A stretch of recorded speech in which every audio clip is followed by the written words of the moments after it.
All right, welcome, folks. This is the inaugural episode of my little tournament podcast, if you will, for the Brawl 1066 MPT tourney. Today, I have with me a very uh, big name guest here. Antiquity is joining me for this first episode, and we're going to discuss just some basic stuff in and around the tournament. We've only played 4 games so far, but it's going to be a nice little talk, anyways. So, to start this whole thing off, I wanted to ease into it a little bit. And one thing that probably is one of the most curious aspects about this tournament here, Antti, is that so far in all 4 games, the team that had the second choice actually ended up winning. So, first pick in the draft never ended up netting a team a victory. So, initially, I just wanted to get your thoughts on that. Do you think that it's actually a big advantage or disadvantage depending on which side in the draft you get? Or do you think it's just kind of RNG the way it turned out? Um, okay. So first thing I'll say is I'm gonna try to do this without giving away too much strategy because we're still very early days in the tournament here. Um, but I think a lot of it is just RNG plus my team plus the other teams kind of figuring out which civs they want to prioritize and just kind of getting used to the unique pick ban phase and getting used to kind of which civs they're going to prioritize moving forward. Yeah, fair enough. I mean, of course, we've never drafted in a system just like this one, and of course, with the new sys coming in, that barely anybody has a good read on just yet, or at least not before the tournament. That makes sense, I guess. And yeah, of course, I don't want you to give away like your entire priorities or anything, but just two things that I maybe wanted to bring up, and you can jump in on this if you feel like it. But if you also don't want to give away anything, you can just let it slide. Two things that have just been very curious to me is that Celts, as in every MPT tournament or game, are one of the highest priority civs, and they've just lost every game, which has been curious to me. And I don't think that necessarily means that Celts are bad or anything. I just think that there's, especially on the maps that I've been playing, there's pretty clear windows to punish them, and also pretty clear civs that make life difficult for them. And the other thing is that goes hand in hand with this one. I feel like people have just in general been underestimating rushers, and they've they felt the pain associated with that because especially people like Rabdak have just showed up, first picked Incans, Aztecs, and he's been getting kills in every single game. So your choice if you want to comment on this or not. But I feel like yeah, especially Russia's being underrated and the Celts maybe being picked a bit too carelessly. That's something that's cost a lot of teams. Any Um, yeah? yeah, I won't say too much about the civ picks, except I think it's interesting um, how much, at least these last few games, how the civ picks are kind of moving in the direction because the way we play now is we don't do picks and bans and we don't do this. We just pick teams, go random, and just let's go. But what's interesting about this tournament is how much I feel like the civ picks are moving back towards what they were almost 20 years ago. Obviously, you have the new civs that are kind of sliding in there, still trying to find their place. But the picks are really similar to what they were almost 20 years ago, and that's a fascinating thing to me. Um, and then just something else to touch on. You mentioned like about the maps and stuff. That's a really interesting aspect too, right? The maps, because they're custom maps, and in a way, I think it takes away one advantage that I do feel like I have, which is the ability to read maps. Because like the custom map generator is like technically random, right? But it's also programmed. And if you've just seen so many maps, there's like a way to start reading what tile is going to be behind that tile, what's going to be this way, where enemies can spawn. But when it's custom, a lot of that goes out the window. So it's been interesting. I get that, yeah. Interesting that you brought that up. So do you feel that your experience in other tournaments, in previous tournaments, I don't know, from 20 years ago, do you think that plays any role that helps you out in any way, as opposed to maybe some other players or other captains who maybe haven't played in tournaments like this? I mean, like I say, me and Obi have played in a lot of tournaments before, uh, and from, I think one thing I didn't even realize because like this tournament, I think it's awesome, it's fun, but I don't get too nervous. But one of my teammates that I played with, or at least listened to play, you can like literally hear him going like a mile a minute. He's getting nervous, hands are sweaty, and it's like, okay, well, I guess get that out now because we're not even in the elimination games yet. Like these are the seeding games where we're just trying to get our footing. Um, so I think as far as like a pro and things that are better, having played previous tournaments, is I'm not overly nervous, I guess, by these early games anyway. That's a really good point. I hadn't even thought about that, but that's so accurate. And the thing is that both for people who are watching who've never experienced this, but also for people like you who've been here 1,000 times and maybe can't really empathize with those people, it's really hard to get the idea of what it is like for somebody who hasn't been exposed as much on this level to dip their toes in, so to say. Because honestly, I still remember when I started playing Civ 3 multiplayer like 1 or 2 years ago. I remember for the first 20 games that I would play, as soon as we would get into the lobby and all the 8 players would be in, my heart would start to beat. I would start getting sweats and everything just because I got pressured by I felt the pressure of the ladder environment and everything. So really, and this applies at every level. Just because you're a good ladder player doesn't mean that you're going to be able to handle the pressure of tournaments. And then just because you're going to be able to maybe play a couple of tourney games doesn't matter, or doesn't mean rather, that you're going to be able to perform to your best level in the finals. So there's level to this stuff, and people really, you're touching on a good point there. The experience can go a long way in that regard, and you can't blame the guys either for not having been there before, honestly. Yeah, and the other thing that I didn't really think about until yesterday or even we watching the stream is like the swings feel more like they seem worse than they are, right? Like last night we played a game and I think Obi and Rabdak, I mean, they were having terrible rolls. I'll give them that. They were losing combats they shouldn't have been losing. But I think because it's like a game that matters, it just feels magnified. Whereas like I don't know, I just feel like I've been in so many games, seen so many crazy things. I mean, I've seen a barbarian kill a modern armor. Like I've just seen crazy stuff to where I'm like, okay, I mean, it's bad, but it's not like the worst thing ever. I can see that definitely, and that's something that you don't really get from just watching the game, right? I mean, you see the chat messages, maybe just like in yesterday's case, we could read the chat messages from Obi's team, and you get an idea of what these people are feeling. But oftentimes it's just it's a very different situation being actually on the spot there. But yeah, that was a good little discussion there, nice little tangent. So just to close maybe this initial topic off, I wanted to just throw out a couple of points about the meta. And again, don't need to go in depth about this, but just a couple of thoughts that I've had is that Celts and Egypt, of course, have been just completely dumpstered every single game. They've gone 0 wins, 3 losses, and that's definitely an interesting one. And the one thing that both these civs have in common is they're super resource dependent. Celts without iron and Egypt without horses, especially for Egypt, they are really a one-trick civ, and if they can't play their card, I feel like they lose a ton of value. A bottom tier civ without the ability to maybe to even put up a good chariot stack. So that's one thing. Celts and Egypt being pretty bad so far. I don't want to chalk that up to gameplay or to civs alone, because I think gameplay also was a factor in that. But yeah, it's just an observation here. India is one thing that I was surprised by. For all these guys that first picked Celts, none of them locked in India as in the second rotation, even when it was open. I think it was open most of the times actually, and they either didn't pick it and it got banned away, or I think even in one case it wasn't even picked on this third spot. And for all the talk that I heard before the tournament, some people suggesting India's gold was way too much. It's going to be OP with Celts. They haven't picked alongside Celts actually, and that's something I found curious. And the last thing, maybe just a little personal thing for me, the Hittites have never been picked. And I hear every single tournament, I hear about people trying to be edgy and saying, oh, I love Hittites and MPT, they're so cool, just wait for me to pick them in the tourney. But nobody ever picks them, just like in the last tournament. Where's all the Hittite picks? Any ideas? Are these guys just pretending? Are they just trying to be edgy, or what do you think about Hittites? Well, I'll jump on that one first. I don't mind saying. I think Hittites are terrible.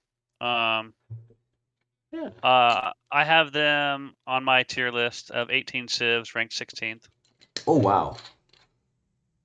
I'll say that much, just because, yeah. So if my team has Hittites played in one of my games, just know that something went wrong.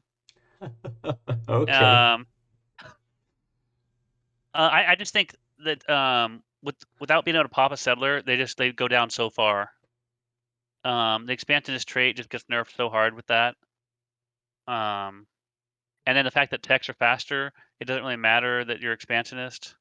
I mean, finding enemies is nice, but like you have to have your horse hooked to be put the pressure on. I don't know. I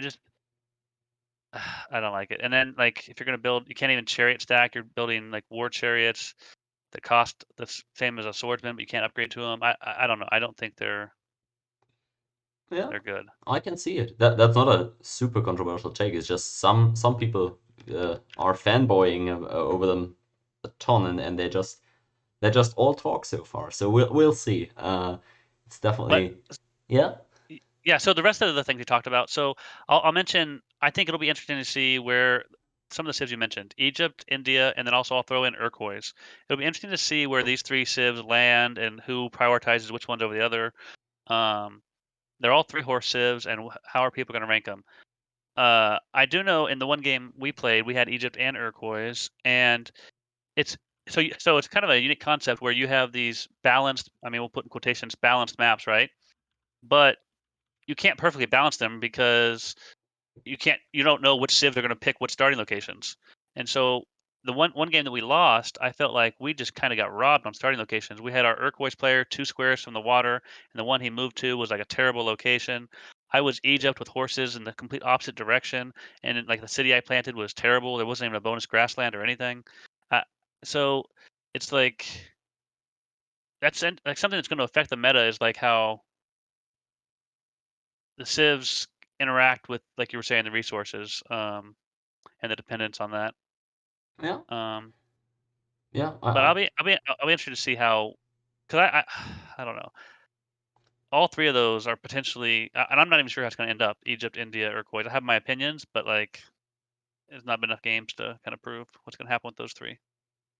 For sure, and that's been a topic in the last tournament, last MPT tournament that we had already, being like, even if I make the maps completely symmetrical, and even if every player have the same start, the same start is not equally good for every Civ, of course. You just mentioned that, so definitely you can't be sure going into the game if the Civ you picked actually is as good as you think it's gonna be, because you can just get rolled on res, on land, on whatever. So I agree with that. It'll be interesting, and it's definitely still too early to tell. It's like in the game last night, we had where each team had a cow start, right? Mhm. But I got to imagine that the cow for Inca is better than almost anybody else. Oh, for sure, it's Um, 1 per turn growth if you're agri, and it's not if you're not agri. So Yeah. So I mean, it helped Kismet obviously on Scandinavia. Also, he got 2 kills, but on Inca, it's just so strong. So absolutely, yeah. good example there for sure. Fair enough then. So we've already been talking about a couple of these individual games that have been played, and I wanted to transition this into a short discussion because, of course, it's way too early to make any judgment yet. But just a short discussion about the standings here. In case you need a little reminder here, your teams won 2 games and lost 1 against Obi. Yep, that's it. Obi has won 2 and lost 2, so he's in second place right now. And we have Halu's team in third place, but of course they only have 1 game, and there was a loss to Obi, so that it can still change a whole lot. Basically, what I just want to talk about is first, how do you think our Halu's team stacks up, and then connected to that, well, let's settle on that one first. How do you think Halu's team in the long run is actually going to stack up? Because the other 2 teams here, you and Obi, seem to be fairly close. Um. Okay. Well, I think I mentioned this a little bit when we were talking about the draft, and I I think all three teams have a very strong top two. Like I think you've seen with Obi's team, like Rabdag's just coming through, just taking names and killing people and doing all sorts of stuff. I think the Halu Reaver combo on Halu's team is very strong. Like I said, Reaver was going to be my first pick just because of his availability throughout the whole next month or so. and his ability to communicate. So I think each team is just kind of finding when they come down to these elimination games that we're going to go to and eventually, is who's their third player going to be. And luckily for me, I didn't get Rabdag, who I was hoping to get as my third player, but I do have like the way it drafted. I got a whole bunch of guys who are really solid, who are like going to fight for that third spot or maybe even the second spot based on Cheese's availability. And then I don't know who's going to end up being the third player for the other teams when we get down to the nitty gritty, but um, it'll be interesting to see. Good point. So if I got you right there, you're saying that there's not inherently a big discrepancy between the three teams, and you think Halo's team can also definitely join in the fun? Yeah, I think. I mean, they played one game, right? Like, I'm not going to say, well, they lost one game. They're terrible. Like, I mean, No, it's no, so early. fair enough. Um, and like they might have went into that first game. No, I didn't. Let me look at that actually. Let me pull up what civs did they pick in that one game. I'm pulling it up real quick myself. It was a game against Obi's team, of course, and yeah, it was Reaver, SDN, and Rico. And I don't know if you remember, but it was this weird looking map with the water channel in the middle of the map, and it was connecting around the x-axis. So yeah, they were playing Japan, Egypt, and Celts, and yeah, that Yeah, was the game where Raptor got 2 kills on Incans. and so that was an interesting game, right? So the Egypt ends up killing Urquois in that game, and Inca just steamrolls Japan. Yep. Yeah, and then like Rome and Celts kind of stalemate, and then Inca's just too big, and yeah, the game's over. Um, yeah, I don't know. Not We'll, too we'll see how much, this. not too much to We'll see read how this. into that. Yeah. Yeah, we'll see how the strategies change. I mean, I what was Obi's team in that game? They had Rabdag, Obi, or Rap, did they no, no, have Rapdag, Arch, and uh, Sanjay even. Okay, Archreaver strong too? That's a strong team. Um, definitely. yeah, I like to say. Yeah, but Not all much to good. read of that.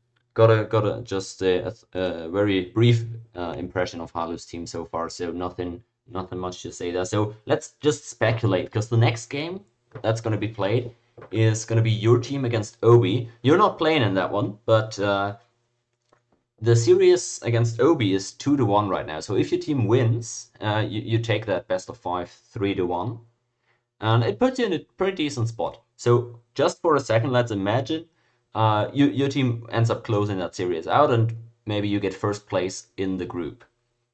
Okay. And of course, we've already mentioned how Halu's team really isn't able to be judged so far. But if you down the line in the tournament, if you met Obi's team again in the finals, do you think the series could go a bit differently? Do you think it's a very closely matched series, or do you think you've gotten a pretty good read on them now and you're going to be able to handle them? Oh, I mean, we're up 2-1, and both games that we won have been like super close, right? The first game I had to like upgrade twice to kill Reed Bob, and then we still barely win on score. And then the second game last night, I don't know if you even like, but you can't tell. You didn't investigate the cities on the last turn, but I think I had 5 units to defend in 2 cities, and he's getting ready to attack with 10. Um, so I had to like move out of a third city to save myself. I mean, the games, and then we still win by 6 points. Like the games have been super close. I don't know that even if we win the series tomorrow without me playing, I don't know that I would say that I'm expecting the same result. And like I say, me and Cheese have been talking. We have ideas for what we think the right Civ picks are, but maybe we bring that out, and then by the time those games come around, there's already been a counter to what we think the right way to pick Civs are. So yeah, it's way too early to be overconfident. It definitely is. I can tell you only that much. Obi's team definitely feel like those 2 losses were a bit fraudulent, and uh, they feel like they've got a pretty good chance on a potential rematch, or even still to take that best of 5 series. So I don't Well, blame you for not going crazy on that.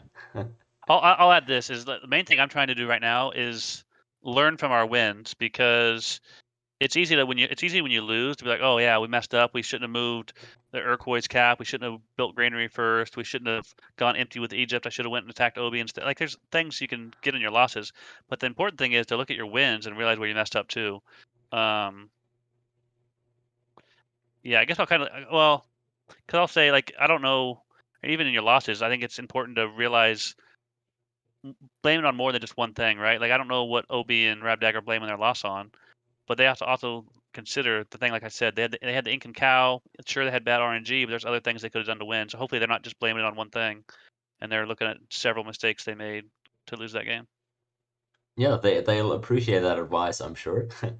And We now, definitely made several mistakes to almost throw that game too. So absolutely, absolutely right. Both teams could have optimized there, and it was really on a razor's edge, just as you said. So I'm excited for more matches of that series, especially. But all right then. So the last bigger topic that I have here, and it's not really a bigger one because you've already touched on it actually, is player availability. And that one's really interesting to me because you've already mentioned, right? The depth of the roster in terms of having a strong third spot can be super big, especially once the elimination stages roll around and you get a better idea of the meta and also of your team's strength. So that's one thing for sure. But yeah, just honestly, so far, of course, every captain tried to pick the best roster that they could. But things such as, for example, after tomorrow's game, Archery is going to be out for 2 or 3 weeks, so possibly for the rest of the tournament. That's a big hit to Obi's team, I would say. And then Cheese on your team, who knows what's up with him? He said starting next week that his schedule becomes way sketchier, so no info there yet. And then on the other side, we have on Halu's team Towel, who was the second pick of that team, and hasn't been available so far. He's always, yeah, it's just been unfortunate for him, and he's gonna have more time beginning next week. So, uh, what do you think in general? Is this tournament and the overall outcome, is it dictated in a big way by which players actually are available? And do you feel like that's going to be playing a big part in these series moving forward?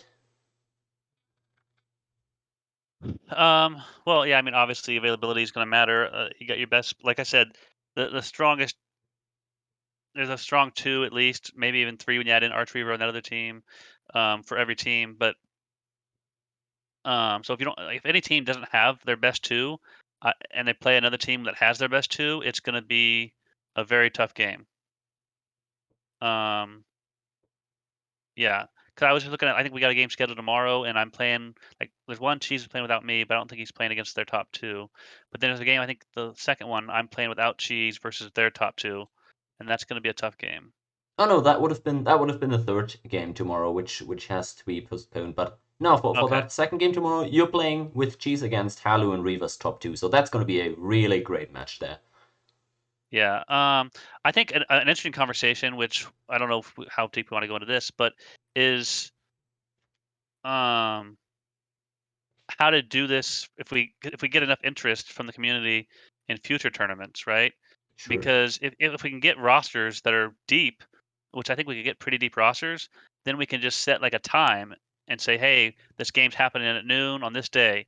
Let's see who shows up, and then the captains can decide between who shows up, who's playing at that time, or something like that. I think that would maybe move it along faster instead, so we're like getting it done in a week or 2 weeks instead of however long this ends up taking. Who knows? Yeah. But it's an interesting I don't know. Yeah, good point actually. That is a cool thing that I would like to do definitely, like putting more agency in the captain's hands and seeing how they can organize their team. It opens or it enables your team to be more strategic as well, right? You can plan with your roster and stuff. That's definitely a cool idea there. So we'll see if we have the players for that, and I'm definitely open to exploring a lot of different styles in future tournaments. All right then. So that's pretty much the big topics that I wanted to hit. Just to conclude it, I had this fun idea that maybe both of us could pick a way too early MVP and a way too early most improved player. Somebody that's just surprised us from what we were expecting. You can pick players on your team or just other players, just anybody you think has been a way too early MVP or most improved guy? What do you think? Do you have any picks, or should I go first there? Um, sure, you can go first. I have some ideas, but you can go first. Now, all right, I'll go first then. So I'm gonna take pretty much cop-out answers here and go for pretty standard answers here. I'd just say for the way too early MVP, I'm gonna be picking Rapdag because he's been making a big impact in every game. I want to add as well, though, that I don't think Rapdag is just this juggernaut player in this tourney that can't be beat. Because I've seen him be beat on my previous tournaments maps, and I think he's just been given a lot of tools that he's very competent with. And I feel like if people start pushing him a bit in terms of meta, then maybe he's not gonna be looking as dominant anymore. But still, that's my pick for the way too early MVP. He's got the most kills in the tournament and also the most kills per game of any player so far. So yeah, just gotta give it to him for now. And in terms of most improved, I would actually probably now that's debatable because it always, of course, hinges on what your previous view of that player was. But maybe I'm gonna go with more of a surprising pick and actually choose Red Bob here. He's also on Team Obi. But I've only seen him play 2 games so far. Both of them were on Mayans, and one of them was against you, so maybe you'll remember. He wasn't doing a whole lot that game, though, because that was the High Iroquois game. But even in that first loss against your team, actually, yeah, it was 2 games against you. Even in that first loss, you were facing him actually with those Vikings. I thought he did a really good job building big there. Was even a threat at some point. He had a pretty decent military. You ended up overwhelming him in the end, but I think it was a terrible matchup for him, and he held up very well against your first upgrade, especially. So I want to give it to him. He's definitely outperformed my expectations the most so far. So yeah, you can take your own picks here. I hope I didn't pick any of your choices, but yeah, what do you think? Um, okay. Well, okay, so we'll go with the most improved, which I think I'll call the most overperforming player, Yep, which and we'll do it based on kind of where they got drafted, in my opinion. So I I think we had Kismic was my what, fifth pick or somewhere in there, and he comes out the gate first game with Sumer and really choked Obi, didn't let him hook his iron. I mean, if Obi hooks his iron there, I don't know how we win the game. So one thing I'll mention in my selection, I like Rabdag's kills, amazing, but kills aren't always everything, right? Sometimes you win the game just by like not letting your opponent hook a resource, or by scoring, or by just staying alive. There's different ways that like make you so important. Um, so first game, plays Sumer, does great. Also besides his gameplay, Kismic I think has maybe had the most availability out of anyone in the tournament, and the best ability obviously is availability in my opinion. So that's amazing. And then last night he's playing Vikings and he gets 2 kills. While he actually I mean, he had the cow, which helps, but he actually gave gold to his teammates while building a monster stack. So, uh, yeah, really important in 2 wins there. solid choice there. That's the obvious choice in my opinion as well. He was definitely undervalued in the draft, I thought at least, and I think he's been proven it so far. So I'll give it to you. Any thoughts about a way too early MVP? Yeah, I think. Well, it's hard to pick anyone from Hallow's team. They played 1 game and they lost. Fair. Um, and then, hmm. Yeah, I think Rebdag is not a bad choice. But like I think you have to caveat with it's way too early. I think if you asked him, he would be really mad at himself how he finished the game last night. He had definitely had opportunities to win. I definitely had opportunities to make it so he couldn't have won, but that I also threw away or our team threw away. Um, so I think it's just way too early. There's so many things. Like by the end of this tournament, we could be having a player we didn't even think of, right? Like Halu's team's played 1 game. Who knows what's going to happen? I think that's what's kind of exciting is there's still so much to see and so many like big plays to happen to come down. All right, fair enough. So yeah, maybe not a standout guy that it's been playing I mean, perfectly so far. I mean, if you gun to my head, and you forced me to pick, I'd pick Rabdag, but like I say, way too early. All right, yeah, Like that's a decent choice. obviously, I hope by the end it's going to be somebody on my team. Also to yeah, I mean you can be selfish there, right? That's fair. I just want to add to maybe solidify your choice there for Kismic. He's the guy with the best individual record here, I believe. He's the only player who hasn't lost, or well, who has 2 wins and hasn't lost, basically, right? He has 2 wins, 0 losses. He's got the best individual record of all players. So yeah, pretty decent choice there in terms of most surprising player. And yeah, maybe, hopefully, he can build on that performance as well as the rest of your team. Of course, I'll be looking forward to that next game y'all have tomorrow in the series against Obi, as well as your starting game in the series against Halu. So I'll definitely be watching that. And for everybody watching, tune in on Friday for that first game at 2 p.m. Eastern Time or 8 p.m. Central Europe. Uh, Good luck to your team, of course, as well as, yeah, thanks to everybody watching. Any final remarks from you, Anti? Um, hmm. I'll just say this has been a really cool way to watch Civ, the like spectator mode that you've almost kind of invented, I would say. I think that's a pretty awesome way to watch Civ because the only way I've ever been able to do it for 20 years is go back and look at the saves and try to see what people were doing. But that's tedious compared to what you're doing. Um, and I don't know, I'd encourage people that haven't been watching to watch some of the games. If you can't watch them live, watch the replays. But I think come watch them live and comment in the Twitch chat. I think come support the channel. Thanks a lot, and thanks for your time as well. We'll end the video here, and we'll see you all tomorrow in the Tourney stream.